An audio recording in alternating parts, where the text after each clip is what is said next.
दोस्तों, क्या हो अगर आप ऑनलाइन खाने के लिए किसी एप्लीकेशन से ऑर्डर करते हैं एक ब्रेड का पैकेट और पार्सल आने के बाद उस ब्रेड में से ऐसा कुछ चीज निकल जाए जिसे देख आपकी आंखें फटी की फटी रह जाए, तो आप क्या करेंगे। तो दोस्तों, ऐसी ही एक घटना घटी है नितिन अरोड़ा नाम के एक शख्स के साथ, जिसने instant grocery delivery platform Blinkit से एक ब्रेड का पैकेट ऑर्डर किया था।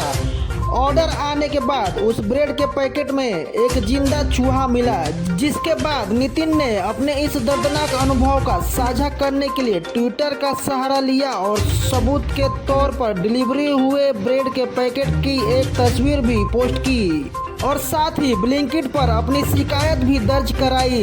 इस शिकायत के बाद ब्लिंकिट ने अपने पार्टनर स्टोर के खिलाफ कड़ी कार्रवाई करते हुए उस स्टोर को अपने ऐप से ही डीलिस्ट कर दिया है।